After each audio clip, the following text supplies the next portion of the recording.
आज का दिन महत्वपूर्ण है। आम चुनाव के लिए तारीखों का ऐलान आज दोपहर 3 बजे चुनाव आयोग की तरफ से किया जाना है। लेकिन इस बीच सियासत में उथल पुथल मचाने वाली एक बड़ी खबर दिल्ली से आ जा सकती है। दिल्ली के मुख्यमंत्री अरविंद केजरीवाल फिलहाल निकले हैं ईडी के समन वाले मामले में अदालत के सामने पेश होने के लिए। और बड़ी खबर इस वक्त यह मिल रही है कि दिल्ली के मुख्यमंत्री अरविंद केजरीवाल राउज एवेन्यू कोर्ट पहुंच गए हैं। कुछ ही देर में कोर्ट में अरविंद केजरीवाल की पेशी होगी।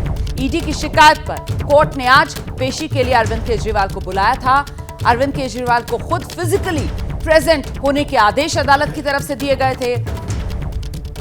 तो ईडी की तरफ से जो समन पर समन अरविंद केजरीवाल को भेजा जा रहा है, जिसे हर बार अरविंद केजरीवाल की तरफ से खारिज कर दिया जाता है, उसी को लेकर अदालत आज अपना रुख साफ कर सकती है।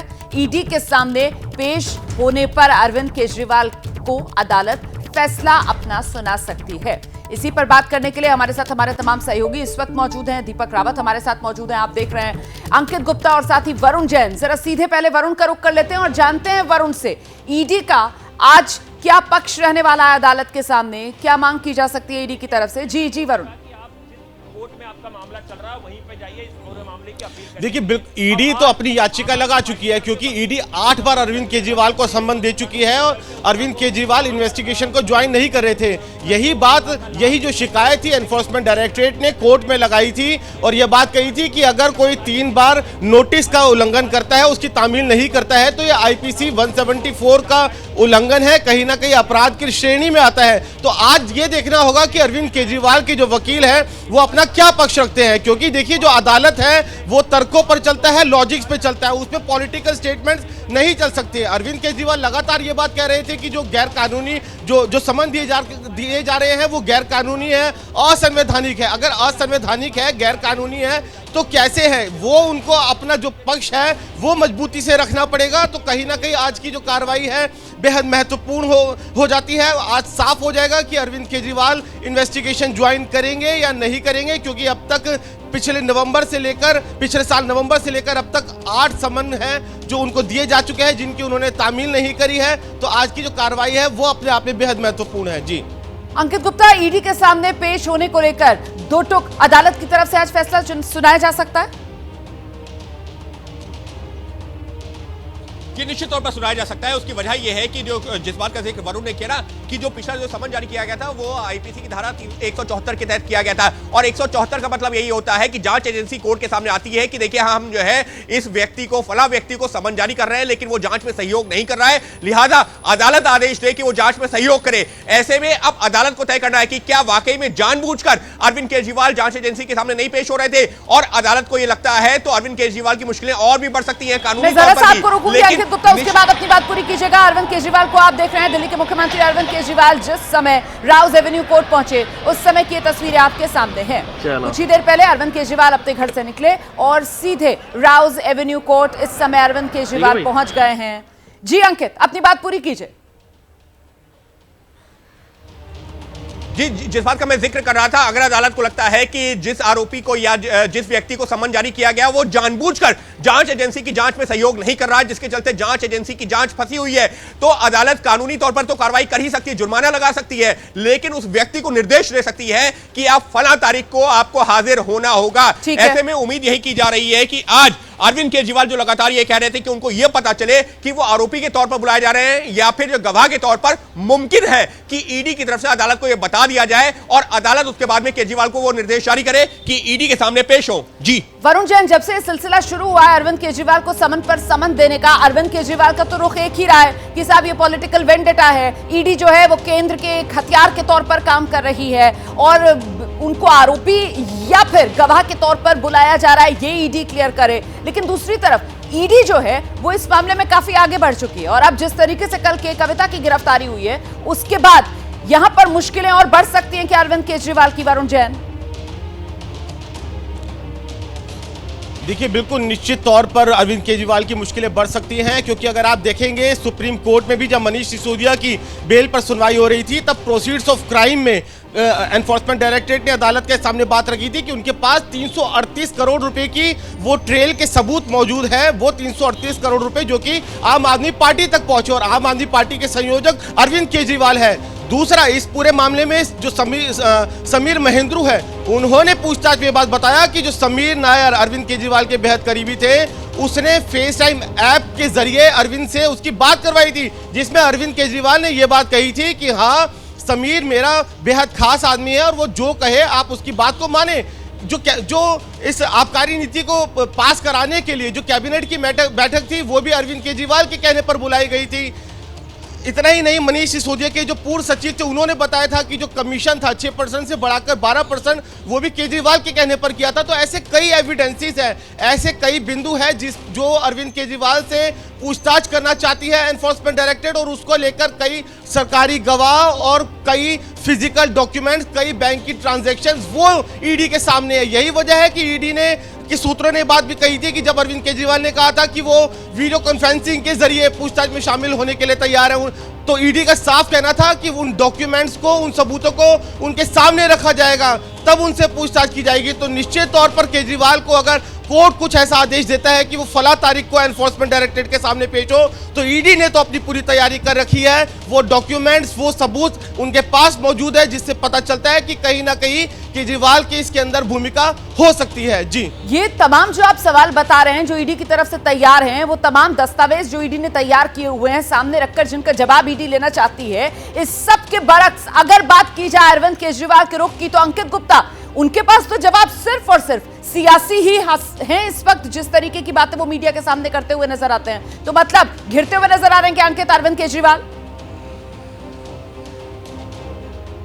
रोमाना, उससे पहले एक बड़ा अपडेट दे देता हूं कि दिल्ली के मुख्यमंत्री अरविंद केजरीवाल कोर्ट रूम में पहुंच चुके हैं। उनके वकील जो वहां पर पहले से मौजूद थे, रमेश गुप्ता, और उनके जो सहयोगी वकील हैं वो वहां पर पहले से मौजूद थे, और जो ईडी की तरफ से पेश हो रहे वकील हैं वो भी वहां पर मौजूद थे। तो अरविंद केजरीवाल जैसे ही कोर्ट पहुंचे हैं, जो उनके वकील थे रमेश गुप्ता, उन्होंने कोर्ट को बताया कि देखिए, आपने समन जारी किया था, अरविंद केजरीवाल मुख्यमंत्री यहां पर पहुंच चुके हैं, अब आप इनको एक बॉन्ड जारी करने को कहिए, ये एक जो भरोसा देंगे कि अदालत के आदेश की तामील की गई है और उसके बाद अदालत की कार्रवाई आगे बढ़ सकती है। और इस सबके बीच में यह भी कहा जा रहा है कि अरविंद केजरीवाल वो बॉन्ड भर देते हैं तो उनको जो कोर्ट से जाने की इजाजत दी जाए। यानी कि अरविंद केजरीवाल के जो वकील हैं वो ये कह रहे हैं कि अब देखिए, अरविंद केजरीवाल कोर्ट के सामने पेश हो चुके हैं, उनके पास में एक मुख्यमंत्री के तौर पर कई सारी संवैधानिक जो है जिम्मेदारियां भी हैं, उनको कोर्ट रूम से जाने की इजाजत दी जाए और हम लोग यहाँ पर दलीलें पेश करते रहेंगे। तो इस तरीके की दलीलें चल रही हैं। और बात कीजिए अरविंद केजरीवाल की, आपके पास तस्वीरें दर्शकों को दिखा रहे हैं। देखिए, अरविंद केजरीवाल राउज एवेन्यू कोर्ट जब पहुंचे हैं, उस वक्त की तस्वीरें,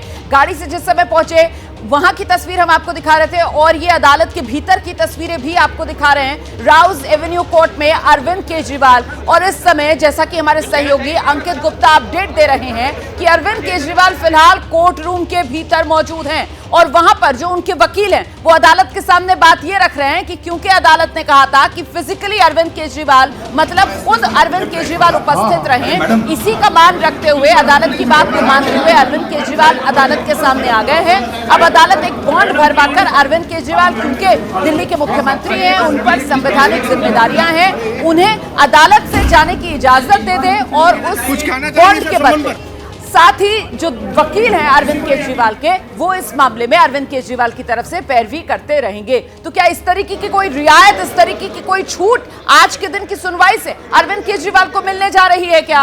और साथ ही ईडी के वकील इसका किस तरीके से विरोध करना क्या उनकी तरफ से शुरू कर दिया गया है? क्या वो भी अपनी बात रख रहे हैं? इस समय कोर्ट रूम में क्या चल रहा है, ये जानने के लिए आपको लेकर चलते हैं फिर से अंकित गुप्ता के पास। लेकिन इस बीच ये तस्वीरें भी जरा देख लीजिए। दिल्ली के मुख्यमंत्री अरविंद केजरीवाल सुरक्षा के घेरे के बीच राउज एवेन्यू कोर्ट वहां पहुंचे हैं, मीडिया कर्मी भी वहां पर मौजूद, उनसे बात करने की भी कोशिश की जा रही है। कुछ कहना चाहेंगे क्या आप? ये सवाल पूछा जा रहा है अरविंद केजरीवाल से, लेकिन अरविंद केजरीवाल बिना किसी को कोई जवाब दिए सीधे चुपचाप कोर्ट रूम की तरफ आगे बढ़ते हुए। अंकित, बताइए इस वक्त क्या अपडेट है? रोमाना, इस वक्त के लिए बड़ी खबर यह है कि कोर्ट में अरविंद केजरीवाल के वकील ने कहा है कि जिन धाराओं के तहत उनको बुलाया जा रहा है वो तो जमानती है, तो कोर्ट उनको पहले जमानत दे दे। लिहाजा कोर्ट की तरफ से यह कहा जा रहा है कि 5,000 रुपए के मुचलके पर उनसे बेल बॉन्ड भरने को कहा गया है। इसका मतलब यह है कि मुमकिन है कि अदालत की तरफ से अरविंद केजरीवाल को फिलहाल जमानत दे दी जाए। इस वक्त के लिए बड़ी खबर यह है कि अरविंद केजरीवाल के वकील लगातार ये कह रहे थे कि कोर्ट के आदेश का तामील की गई है, यानी कि वो कोर्ट के सामने पेश हो गए हैं। वकील अपनी जिरह जारी रख सकते हैं हैं। कोर्ट का आदेश जो भी होगा उसका पालन किया जाएगा और फिलहाल के लिए उनको जमानत दे दी जाए। 15,000 रुपए के निजी मुचलके पर उनको जमानत देने की बात हो रही है। इस सबके बीच में सहयोगी मनोज वर्मा जो कोर्ट रूम में मौजूद है, उन्होंने साफ तौर पर कहा कि अरविंद केजरीवाल का बेल बॉन्ड स्वीकार किया जाए। कोर्ट ने बेल बॉन्ड को स्वीकार कर लिया है और अरविंद बड़ी खबर बता देते हैं, अरविंद केजरीवाल का बेल बॉन्ड स्वीकार कर लिया गया है। अरविंद केजरीवाल को राउज एवेन्यू कोर्ट से जमानत मिल गई है।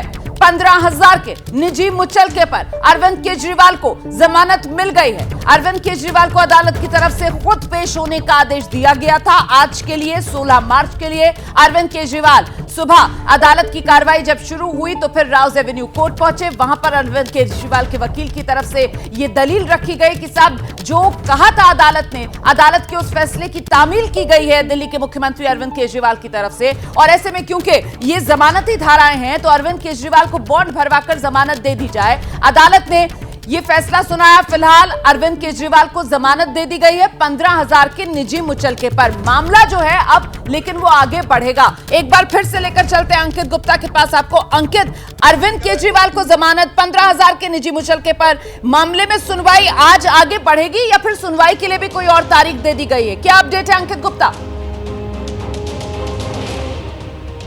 रोमाना, सुनवाई आगे बढ़ रही है। सबके बीच में एक और बड़ा अपडेट दे देता हूं कि कोर्ट ने अरविंद केजरीवाल को अनुमति दे दी है कि वो कोर्ट रूम से जा सकते हैं। यानी कि उन्होंने जो है 15,000 के निजी मुचलके पर उनको जमानत मिल गई है और कोर्ट से अनुमति लेकर के अरविंद केजरीवाल कोर्ट रूम से बाहर निकल चुके हैं। इस वक्त के लिए बड़ी खबर यह है, हालांकि उनके वकील कोर्ट में मौजूद हैं और कोर्ट में अभी जिरह जारी रहेगी और उस जिरह के बाद में कोर्ट तय करेगी कि अरविंद केजरीवाल को अगर ईडी के सामने पेश होना है तो कब होना है। जो तमाम जो है तकनीकी और कानूनी पहलू हैं उन पर अभी बहस जारी रहेगी। लेकिन इस वक्त के लिए बड़ी खबर यही है कि दिल्ली के मुख्यमंत्री अरविंद केजरीवाल को जमानत भी मिल गई है और वो कोर्ट रूम से बाहर निकल चुके हैं और कुछ ही मिनटों में वो तस्वीरें सामने आएंगी जब अरविंद केजरीवाल कोर्ट परिसर से बाहर निकलते हुए भी नजर आएंगे।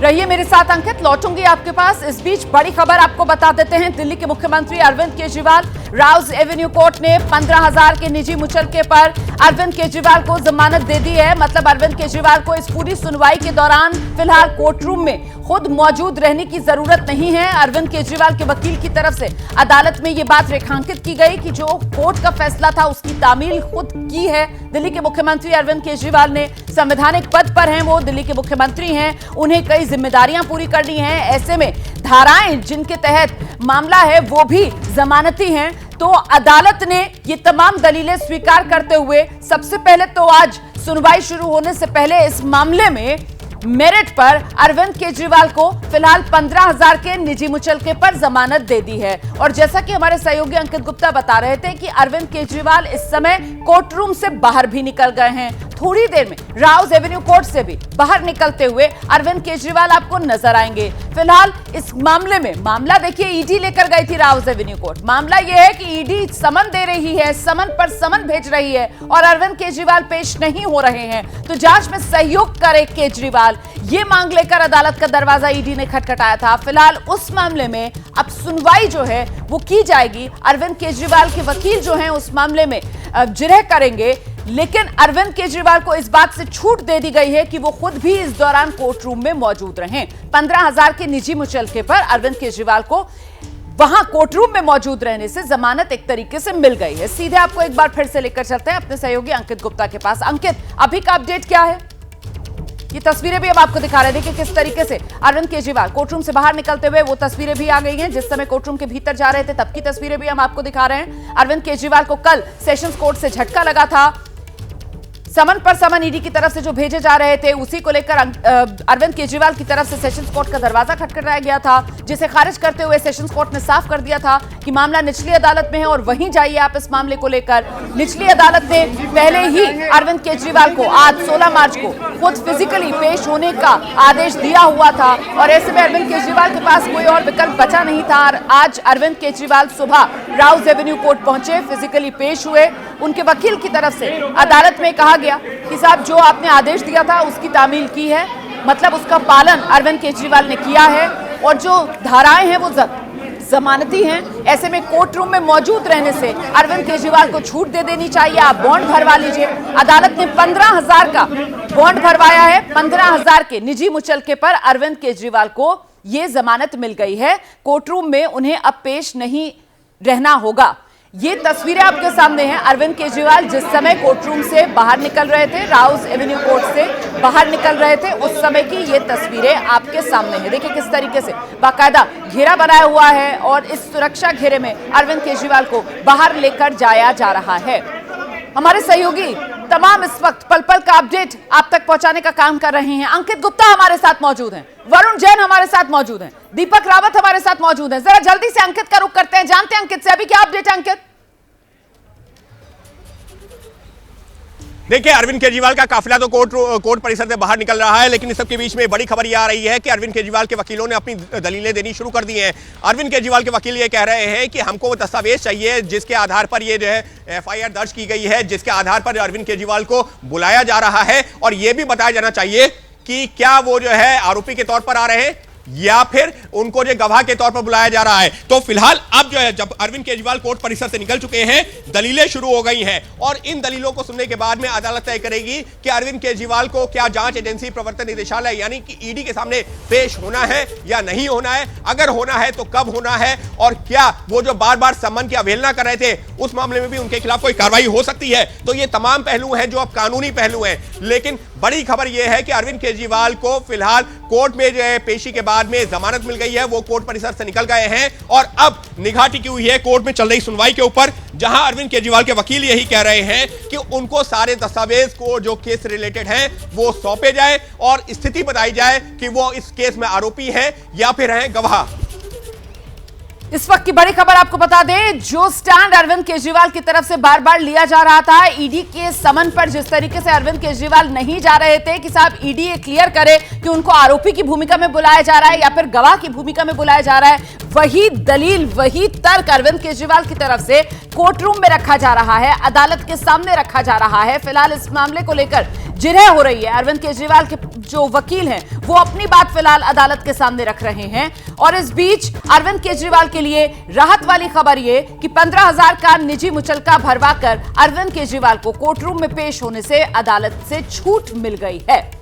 तस्वीरें हम आपको दिखा रहे हैं, अरविंद केजरीवाल जिस समय बाहर निकल रहे थे, और अब आप देख रहे हैं राउज एवेन्यू कोर्ट के बाहर की तरफ सुरक्षा कुछ बढ़ती हुई, बैरिकेड्स वहां पर लगाए जा रहे हैं। बहुत मुमकिन यही कि एक बार फिर अरविंद केजरीवाल की गाड़ियों का मूवमेंट यहां से होगा। दिल्ली के मुख्यमंत्री जो है वो राउज एवेन्यू कोर्ट से बाहर निकलकर वापस अपने आवास की ओर जाएंगे, शायद इसी वजह से ये बैरिकेड्स जो है वो राउज एवेन्यू कोर्ट के बाहर लगाए जा रहे हैं। जल्दी से मैं आपको लेकर चलती हूँ, हमारे सहयोगी वरुण जैन इस वक्त हमारे साथ मौजूद हैं, और जरा जानते हैं वरुण से। वरुण, इसी दलील को आधार बनाकर बार बार अरविंद केजरीवाल जो है वो ईडी का समन खारिज करते थे, आरोपी या गवाह, और इसी बात को आज अरविंद केजरीवाल के वकील जो हैं वो अदालत के सामने भी रख रहे हैं। ईडी ने इसके लिए क्या जवाब तैयार कर रखा है, सूत्र क्या बता रहे हैं? देखिए, जैसा कि मैंने पहले भी बताया था, अगर आप देखेंगे तो इस पूरे घोटाले की जो जांच है वो एकदम फाइनल स्टेज पर पहुंच चुकी है। करीब 15 लोग इसमें गिरफ्तार हो चुके हैं। कई ऐसे गवाह एनफोर्समेंट डायरेक्टरेट के सामने मौजूद है जिन्होंने सीधे सीधे तौर पर अरविंद केजरीवाल का भी इसके अंदर नाम लिया है। तो एनफोर्समेंट डायरेक्टरेट के पास पर्याप्त सबूत है, पर्याप्त डॉक्यूमेंट्स है, पर्याप्त वो ट्रांजैक्शंस हैं जो कि इस बात की ओर इशारा करते हैं कि किस तरीके से अरविंद केजरीवाल की इस आबकारी नीति के अंदर एक अहम भूमिका हो सकती है। तो अब कोर्ट के अंदर आगे जो प्रोसीडिंग्स चल रही है केजरीवाल की तरफ से, फिर वही बात कही गई है कि उन्हें किस नजरिए से जो एनफोर्समेंट डायरेक्टरेट है वो पूछताछ के लिए बुलाना चाहती है, क्या आरोपी के तौर पर या गवाह के तौर पर। तो एनफोर्समेंट डायरेक्टरेट अपना पक्ष रखेगी। सूत्र इस बात की जानकारी दे रहे हैं कि जो सबूत अब तक जो इन्वेस्टिगेशन जहां तक पहुंची है उसके जो डॉक्यूमेंट्स हैं, उससे जो जुड़े जो एविडेंस हैं वो कोर्ट के सामने रखे जा सकते हैं। यहां पर सबसे महत्वपूर्ण ये भी देखना होगा कि जो जमानत मिली है उसका कहीं भी इस बात से लेना देना नहीं है कि अरविंद केजरीवाल को ये कहा जाए कि जो एनफोर्समेंट डायरेक्टरेट के सामने पेश होने में किसी तरह का एग्जम्पशन मिला है। नहीं, जो बिल्कुल नहीं।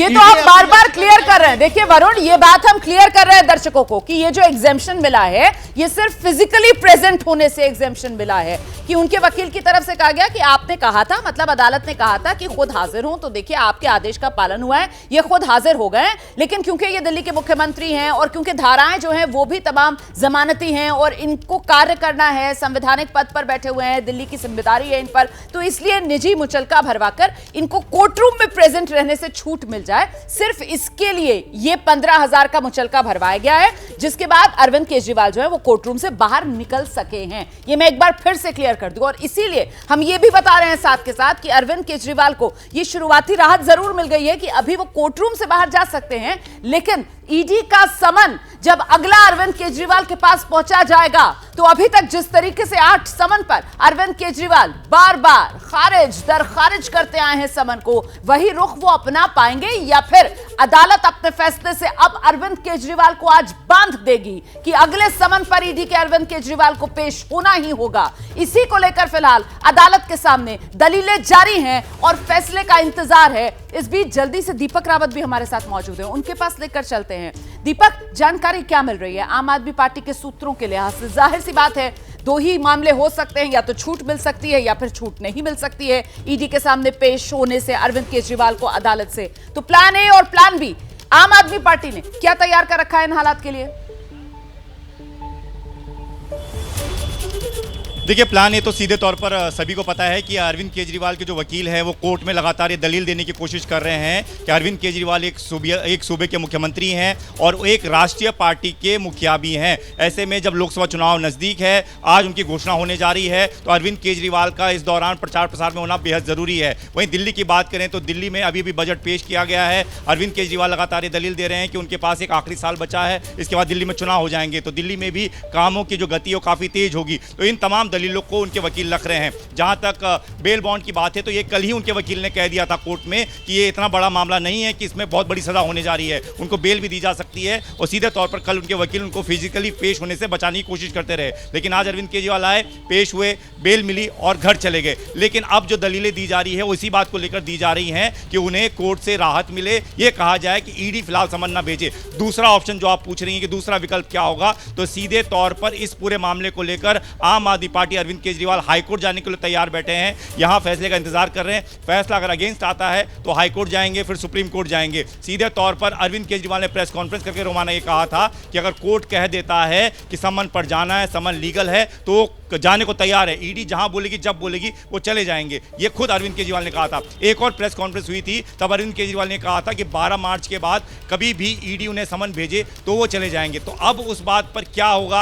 और 12 मार्च निकल चुकी है, क्या अरविंद केजरीवाल अब जो समन आएगा उस पर जाएंगे या कोर्ट के कहने पर जाएंगे? लेकिन इतना तय है, जो सोर्सेज के हिसाब से खबर मिल रही है, कि अगर कोर्ट आज जो राउज एवेन्यू कोर्ट उनके खिलाफ फैसला देता है तो इसके खिलाफ सीधे तौर पर हाईकोर्ट जाने की तैयारी है अरविंद केजरीवाल की। तो मतलब जितने न्यायिक विकल्प हैं उन सब का इस्तेमाल अरविंद केजरीवाल करेंगे। अगर आज अदालत से फैसला अरविंद केजरीवाल के मुताबिक नहीं आता है तो ये कहीं ना कहीं वो प्लान बी जो फिलहाल अरविंद केजरीवाल की तरफ से तैयार कर लिया गया है। इस बीच अदालत में क्या हो रहा है, जरा जल्दी से आपको लेकर चलते हैं अंकित गुप्ता के पास। बताइए अंकित, क्या अपडेट मनोज वर्मा दे रहे हैं कोर्ट रूम के भीतर से? देखिए रोमाना, इस वक्त एक बड़ी जानकारी आ रही है, वो ये है कि अरविंद केजरीवाल के वकील जो रमेश गुप्ता है, उनकी तरफ से जो एप्लीकेशन मूव की गई है वो सीआरपीसी की धारा 207 के तहत की गई है। और सीआरपीसी की धारा 207 के तहत जो दस्तावेज मांगे जाते हैं, अमूमन जो आरोपी होता है वो कोर्ट से गुहार करता है कि जांच एजेंसी से कहा जाए कि मुझे ये दस्तावेज दिए जाएं। तो ऐसे में क्या अरविंद केजरीवाल के वकील की तरफ से यह कहा गया है कि उनको आरोपी के तौर पर दस्तावेज दिए जाएं, ये अपने आप में एक वो संदेह भी दिखा रहा है जो अरविंद केजरीवाल के दिमाग में चल रहा है या उनके जहन में चल रहा है कि उनको इस केस में आरोपी बना लिया गया है। तो ये जो एप्लीकेशन मूव की गई है, और एक और जानकारी निकल के सामने आई है वो भी महत्वपूर्ण है। यहां पर जो ईडी के वकील हैं उनका ये कहना है अरविंद केजरीवाल को लगातार सम्मन पे सम्मन भेजे जा रहे हैं, लेकिन ये उनकी डिले टैक्टिक्स है। डिले टैक्टिक्स शब्द का इस्तेमाल किया गया है और वो इसके जरिए पूरी जांच में डिले करना चाहते हैं। फिलहाल मेरे पास जो जानकारी निकल के सामने आ रही है वो ये आ रही है कि इस मामले में अगली तारीख मिलने जा रही है और अगली तारीख पर जो है जो ईडी के वकील हैं उनको जवाब देना होगा कि वो दस्तावेज जो देने की मांग की जा रही है अरविंद केजरीवाल की तरफ से, उनका उस पर क्या पक्ष है। तो फिलहाल आज अब इस मामले की सुनवाई लगभग पूरी होती हुई नजर आ रही है, क्योंकि लगातार कहा यही जा रहा है कि इस मामले में जो है तारीख दे दी जाए। और फिलहाल जो यहां पर जो मनोज की तरफ से जानकारी आ रही है उसमें यह तो कह दिया गया है कि कोर्ट की तरफ से कि नियमित पेशी से केजरीवाल को छूट दे दी गई है। राउत एवेन्यू ने नियमित पेशी से केजरीवाल को छूट दे दी है। तो ये जानकारी मनोज की तरफ से आई है। नियमित पेशी से छूट मिल गई है, 15,000 का वो निजी मुचलका भरवा लिया गया है। और जैसा कि आप बड़ी बात बता रहे हैं कि साहब ये जो ईडी मामला लेकर गई थी कि समन पर समन हम दे रहे हैं, अरविंद केजरीवाल पेश नहीं हो रहे हैं, जांच में सहयोग कर रहे हैं अरविंद केजरीवाल, इसका फैसला अदालत सुनाए। लग नहीं रहा ऐसा कि आज ही इस मामले पर फैसला आ जाएगा। जैसे कि अंकित गुप्ता बता रहे हैं, बहुत मुमकिन है कि अब इस मामले में सुनवाई के लिए कोई और तारीख सामने आ जाए। इस वक्त की बड़ी खबर जान लीजिए आप। राउज एवेन्यू कोर्ट से दिल्ली के मुख्यमंत्री अरविंद केजरीवाल को थोड़ी सी राहत मिली है। अदालत ने नियमित पेशी से अरविंद केजरीवाल को छूट दे दी है। 15,000 के निजी मुचलके पर अरविंद केजरीवाल को नियमित पेशी से यह छूट मिली है। हालांकि इस मामले में अभी सुनवाई चल रही है और अब सुनवाई के लिए जो अगली तारीख अदालत की तरफ से तय की गई है वो 1 अप्रैल की है। ईडी की तरफ से अदालत का दरवाजा खटखटाया गया था। अरविंद केजरीवाल ईडी के समन को खारिज कर रहे थे। उसी को लेकर ईडी ने अदालत का दरवाजा खटखटाया, कहते हुए कि अदालत आदेश दे अरविंद केजरीवाल को जांच में सहयोग करने की। अब इस मामले में सुनवाई के लिए अगली तारीख अदालत ने 1 अप्रैल तय कर दी है। सीधे आपको लेकर चलते हैं, हमारे साथ हमारे सहयोगी अंकित गुप्ता इस वक्त मौजूद हैं। अंकित, अब 1 अप्रैल को होगी फिर से सुनवाई? जी बिल्कुल, 1 अप्रैल को होगी अगली सुनवाई और 1 अप्रैल को ईडी को यह बताना होगा कि जो अरविंद केजरीवाल की तरफ से मांग की जा रही है कि उनको दस्तावेज मुहैया कराए जाए, वो ईडी पर उसका क्या पक्ष है या ईडी पर उस पर क्या दलील है। तो ईडी को अपना जवाब देना होगा, उसके बाद सुनवाई आगे बढ़ेगी। लेकिन रोमाना, आज जो कार्रवाई हुई है उसका मतलब क्या हुआ? एक सेकंड अंकित गुप्ता, जरा ये भी बता दीजिए कि अब ये 1 अप्रैल को जो सुनवाई होगी, क्योंकि आज अदालत ने 15,000 के निजी मुचलके पर नियमित पेशी से छूट दे दी है, तो मतलब 1 अप्रैल वाली सुनवाई में अरविंद केजरीवाल को अदालत के सामने फिजिकली पेश नहीं होना होगा, यह भी साफ हो गया है। जी बिल्कुल, अरविंद केजरीवाल को पेश नहीं होना होगा, उनके वकील पेश होंगे। और उसका मतलब क्या हुआ? आज की जो सुनवाई हुई अरविंद केजरीवाल के लिहाज से महत्वपूर्ण क्यों है? महत्वपूर्ण इस वजह से है क्योंकि उनको जमानत मिल गई है और अब अदालत तय करेगी कि अरविंद केजरीवाल को ईडी के सामने पेश होना है या नहीं होना। तो ऐसे में अब माना यह जा रहा है, जो कानून के कुछ जानकारों से हमारी बात हुई है, अब ईडी जो समन भी नहीं भेजेगी और एक तरह से अब जब तक अदालत का अगला कोई आदेश नहीं आता तब तक अरविंद केजरीवाल के ऊपर जो एक गिरफ्तारी की तलवार, जो अरविंद केजरीवाल और उनकी पार्टी के नेता लगातार कह रहे थे कि अरविंद केजरीवाल को गिरफ्तार कर लिया जाएगा, उनके गिरफ्तार करेगी ईडी, तो फिलहाल वो गिरफ्तारी की तलवार कुछ देर के लिए हटती हुई नजर आ रही है। अंकित, रोक रही हूं मैं आपको, जरा सुन लेते हैं क्या कह रहे हैं वकील। आज हमने कोई एग्जम्पशन एप्लीकेशन नहीं लगाई। केजरीवाल जी कोर्ट में अपीयर हुए इन पर्सन और दोनों केसों में 15-15 हज़ार के श्योरिटी का ऑर्डर किया। बॉन्ड जज साहब ने एक्सेप्ट कर लिया और उनको जाने की इजाज़त दे दी। हमने एक एप्लीकेशन लगाई है 20791 CRPC में कि हमारे को जो डेफिशिएंट कॉपीज़ हैं वो सप्लाई की जाए, जिस पर ईडी को कहा गया कि अब आप रिप्लाई फाइल करिए। ईडी ने भी एक एप्लीकेशन लगाई है 294 में, जिसमें एडमिशन और डिनायल ऑफ डॉक्यूमेंट्स की बात होती है। उसका भी हमने कहा रिप्लाई देंगे और 1 अप्रैल को 10-15 पे उसकी सुनवाई होगी। मैंने वैसे कहा कि सर 1 अप्रैल की डेट वैसे तो अच्छी नहीं है पर दे दो तो आज यही कार्रवाई हुई। आज की प्रोसीडिंग्स खत्म हो चुकी हैं सर? बिल्कुल खत्म हो गई, तभी मैं बाहर हूँ। Thank you. वाह वाह।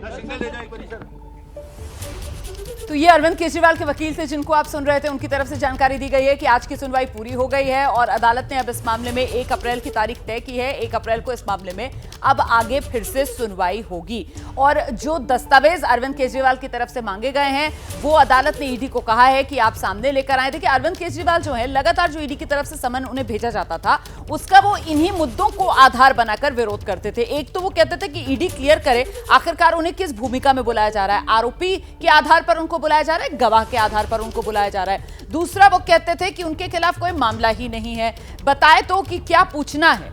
इसको लेकर अरविंद केजरीवाल की तरफ से ईडी को कटघरे में खड़ा किया जाता था कि मामला इनके पास कुछ है नहीं, सिर्फ और सिर्फ केंद्र के इशारे पर जो अन्य नेता हैं उनको परेशान करने का खेल जो है वो केंद्रीय एजेंसी खेल रही है। और केंद्र को कटघरे में अरविंद केजरीवाल की तरफ से खड़ा किया जाता था, ये कहते हुए कि मोदी सरकार जो है वो केंद्रीय एजेंसियों का दुरुपयोग कर रही है। अब इस मामले में अदालत में आज सुनवाई हुई है। अरविंद केजरीवाल को थोड़ी राहत इस रूप में जरूर मिल गई है कि नियमित पेशी से उनको जमानत एक तरीके से मिल गई है। 15,000 का निजी मुचलका अदालत ने उनसे भरवाया है और अब आगे मामले में अगली सुनवाई 1 अप्रैल को। हमारे साथ वरिष्ठ पत्रकारों का पैनल यहां स्टूडियो में मौजूद है, आपका जल्दी से परिचय करा देते हैं। विजय त्रिवेदी जी हमारे साथ यहां स्टूडियो में मौजूद हैं, अभय दुबे जी, रामकृपाल सिंह जी, राकेश शुक्ला जी और साथ ही राजनीतिक मेहमान बीजेपी के प्रवक्ता जफर इस्लाम साहब हमारे साथ जुड़ रहे हैं। जरा पहले जफर भाई का रुख करते हैं और उन्हीं से जानते हैं। जफर भाई, मुझे ध्यान आ रहा है बीजेपी नेताओं की तरफ से कितनी प्रेस कॉन्फ्रेंसेस की गई होंगी जिसमें हर बार ये कहा जाता रहा होगा कि गिरफ्तार होंगे अरविंद केजरीवाल, गिरफ्तार होंगे अरविंद केजरीवाल। लेकिन आज जिस तरीके से अदालत के सामने सुनवाई हुई है और इस मामले में तो अब 1 अप्रैल एक और तारीख दे दी गई है, तो मतलब फिलहाल तो राहत मिलती हुई नजर आ रही है अरविंद केजरीवाल को। जफर साहब। देखिए रोमाना जी, भारतीय जनता पार्टी कोई जजमेंट प्रोनाउंस नहीं करती है। ये तो अदालत में मामला है और अदालत ही तय करेगी कि उनको जेल जाना है या नहीं जाना है, ये अदालत तय करेगी। लेकिन जिस तरह का घिनौना कारनामा उन्होंने अंजाम दिया है और जिस तरह से पूरे शराब घोटाले में उनका इन्वॉल्वमेंट है, मुझे नहीं लगता है कि बहुत देर तक उनको राहत मिल पाएगी और इवेंचुअली उनको सलाखों के पीछे होना ही पड़ेगा। इसलिए कि उन्होंने क्राइम किया, क्राइम में पूरे तौर से इन्वॉल्व हैं। ये राहत, उसको आप राहत कह सकते, बट ये टेम्पररी राहत है। लेकिन जिस तरह के काम उनके और जिस तरह के दस्तावेज हैं, जिस एविडेंस है, जो जफर भाई कॉन्ट्रडिक्शन नहीं है आप ही की बात में। अभी आप मुझे कह रहे थे देखिए बीजेपी जो है वो किसी तरीके के जजमेंट तो पास नहीं करती है, और यहाँ बैठकर ही आपने ऐसे शब्द इस्तेमाल कर लिए, घिनौना कारनामा, जो क्राइम किया, मतलब अनगिनत एक के बाद एक आपने पूरा का पूरा अपराधी अरविंद केजरीवाल को करार दे दिया। यही तो मेरा सवाल था। प्रेस कॉन्फ्रेंसेज में आप अभी जैसा बोल रहे हैं, आपकी पार्टी के नेता भी बिल्कुल इसी लाइन पर बोलते हैं। जी आइए रोमाना जी, जवाब देता हूं। रोमाना जी, मैं ये कह रहा हूं कि देखिए, राहत मिलने का मतलब ये नहीं कि वो जो उन्होंने गलत काम किए हैं, जो उन्होंने करप्शन किया है, जो उन्होंने शराब घोटाले में जो उनका इन्वॉल्वमेंट है, वो अदालत के साथ अभी आज अगर टेम्पररी राहत मिली है तो वो सारे दुनिया भूल जाएगी। ठीक है भाई, आपने क्राइम किया, ये अभी कोर्ट में आगे जो है कार्रवाई होगी। और उसके बाद मैंने कहा कि इस पूरे नतीजे पे मैं ये पहुंच कर बोल रहा हूं कि ये जो जिस तरह का उन्होंने करप्शन किया है, eventually he will be behind the bar. बड़ी खबर पंजाब से आ रही है इस वक्त। आम आदमी पार्टी को पंजाब में बहुत बड़ा झटका लग सकता है। सूत्र ये जानकारी दे रहे हैं कि पंजाब में आम आदमी पार्टी के फिलहाल जो इकलौते सांसद हैं पंजाब से, सुशील कुमार रिंकू, वो बीजेपी में शामिल हो सकते हैं। विधायक शीतल अंगुराल वो बीजेपी में जाने की तैयारी कर रहे हैं। देखिए, सुशील कुमार रिंकू आम आदमी पार्टी के सांसद हैं जालंधर से, और उनके नाम का ऐलान 2024 लोकसभा चुनाव के लिए आम आदमी पार्टी की तरफ से फिर से भी कर दिया गया है। और बावजूद इसके सुशील कुमार रिंकू को लेकर सूत्रों के हवाले से यह खबर कि वो बीजेपी का दामन थाम सकते हैं। सीधे आपको लेकर चलते हैं, हमारे सहयोगी नीरज पांडे इस वक्त मौजूद हैं। नीरज, आम आदमी पार्टी के लिए बड़ा झटका और बीजेपी को एन लोकसभा चुनाव की तारीखों के ऐलान से पहले ये बड़ा बूस्ट मिल सकता है पंजाब में। निश्चित रूप में पंजाब में भारतीय जनता पार्टी अपने कैडर को बढ़ाने में लगी, अपनी टीम को बढ़ाने में लगी। इसी कड़ी में मेरी जो जानकारी आ रही है, आज आम आदमी पार्टी के 2 नेता भारतीय जनता पार्टी ज्वाइन कर सकते हैं। एक शीतल अंगुराल जो जालंधर वेस्ट से विधायक हैं आम आदमी पार्टी के, वो ज्वाइन कर सकते हैं, और जालंधर सीट से ही लोकसभा के सांसद रहे हैं, उपचुनाव में वो जीते थे, सुशील कुमार रिंकू, वो ज्वाइन कर सकते हैं भारतीय जनता पार्टी। दोनों नेता जालंधर से आज भाजपा में शामिल हो सकते हैं। दरअसल ये इस कड़ी में इसे देखा जा सकता है क्योंकि पंजाब को लेकर भारतीय जनता पार्टी बहुत गंभीर है और भाजपा पंजाब में अपने आप को और मजबूत करने में लगी है, क्योंकि अकालियों के साथ जो बातचीत चल रही थी अभी तक वो फाइनल दौर में नहीं पहुंच पाई है। ऐसे में भारतीय जनता पार्टी खुद अपने लेवल पर तैयारी में जुटी है कि किसी भी तरह से भारतीय जनता पार्टी लोकसभा में एक अच्छा प्रदर्शन कर पाए। ठीक है, आप रहिए मेरे साथ, मैं लौटूंगी आपके पास। जल्दी से जरा दीपक रावत का रुख कर लेते हैं और दीपक रावत से जानते हैं। दीपक, आम आदमी पार्टी लोकसभा चुनाव में अपने लिए अच्छा मौका तलाश कर रही है, ऐसे में पार्टी के नेताओं का, वो भी तब जब पार्टी की तरफ से सुशील कुमार रिंकू को तो एक बार फिर लोकसभा चुनाव के लिए उम्मीदवार भी बना दिया गया है, उनके नाम का ऐलान भी कर दिया गया है, ये भगदड़ सी क्यों नजर आ रही है? बहुत बड़ा झटका है आम आदमी पार्टी के लिए रोमाना। ये सुशील कुमार रिंकू की आप बात कर रहे हैं। सुशील कुमार रिंकू वो चेहरा जो कि पहला सांसद है लोकसभा में, आम आदमी पार्टी का इकलौता सांसद है जो उपचुनाव में जीता था, और उस पर दोबारा दांव खेला था। और आम आदमी पार्टी ये मान के चल रही थी कि जालंधर सीट पर एक बड़े मार्जिन से सुशील कुमार रिंकू दोबारा आम आदमी पार्टी को जीत दर्ज कराएंगे, लेकिन उनका भाजपा में चले जाना, वो भी बेहद अचानक, जब 2 दिन 3 दिन पहले ही उनका उम्मीदवारी दोबारा घोषित की गई है उस दौरान, तो ये बहुत बड़ा झटका है। और वहीं दूसरी तरफ उनका एक मौजूदा विधायक शीतल अंगुराल जो कि जालंधर वेस्ट से विधायक हैं आम आदमी पार्टी के, उनके भी बीजेपी में चले जाने के बाद से आम आदमी पार्टी बहुत इसको लेकर बहुत चिंतित है, क्योंकि आम आदमी पार्टी मान के चल रही है कि 13 सीटों में मैक्सिमम सीटें इस वक्त आम आदमी पार्टी खाते में आ सकती हैं। और अरविंद केजरीवाल भगवंत मान लगातार पंजाब को लेकर ही ज्यादा फोकस है। उनको लगता है कि पंजाब वो जगह है जहां पर वो ज्यादा सीटें हासिल कर सकते थे, और उन ज्यादा सीटों में सुशील कुमार रिंकू की सीट सबसे जरूरी मानी जा रही थी। और वो सीट उपचुनाव में जीत कर आए थे सुशील कुमार रिंकू, और मुझे तो ये भी ध्यान आ रहा है किस तरीके से सभा के दौरान पिछले सत्र में सुशील कुमार रिंकू को पूरे सत्र से निलंबित भी किया गया था और वही सुशील कुमार रिंकू जिनको आम आदमी पार्टी ने एक बार फिर 24 चुनाव के लिए जालंधर से अपना उम्मीदवार भी घोषित कर दिया था, वो बीजेपी में जाने की तैयारी में। हम सीधे आपको लेकर चलते हैं। हमारे साथ देखिए राजनीतिक मेहमान शीतल जैन हैं, कांग्रेस की प्रवक्ता हैं, वो इस वक्त हमारे साथ मौजूद हैं। शीतल, ये आम आदमी पार्टी के इकलौते पंजाब के सांसद और वो अब जिस तरीके से बीजेपी की तरफ जाते हुए नजर आ रहे हैं, कहीं ऐसा तो नहीं गठबंधन ना करके कांग्रेस और आम आदमी पार्टी ने पंजाब में गलती कर दी? आपने बहुत हल्के में आंकने की बीजेपी को गलती तो नहीं कर दी है?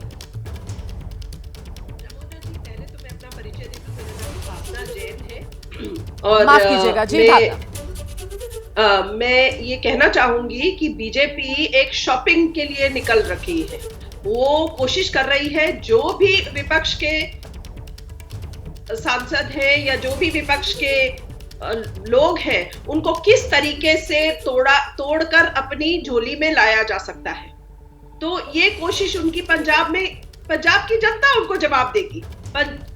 पंजाब ये दिखा देगा कि किस तरह से जब तक किसानों पे अत्याचार, जो पंजाब के किसान दिल्ली के बॉर्डर पे खड़े हुए हैं वो दिखा रहे हैं कि पंजाब में क्या हालत होने वाली है बीजेपी की। रिंकू जी के ऊपर कुछ ना कुछ दबाव रहा होगा या कुछ रहा होगा, क्योंकि आप तो जानती हैं ये तो दबाव की सरकार है। ठीक है, मैं आपके पास लौटूंगी, मैं आपके पास लौटूंगी। छोटे से ब्रेक के लिए यहाँ पर रुक जाते हैं, उसके बाद इस चर्चा को आगे बढ़ाएंगे। फिलहाल आम आदमी पार्टी को बड़ा झटका लगता हुआ पंजाब में नजर आ रहा है। सुशील कुमार रिंकू पंजाब से आम आदमी पार्टी के इकलौते सांसद और वो भी एन चुनाव से पहले बीजेपी का दामन थामने की तैयारी में है। सूत्र ये बड़ी खबर बता रहे हैं।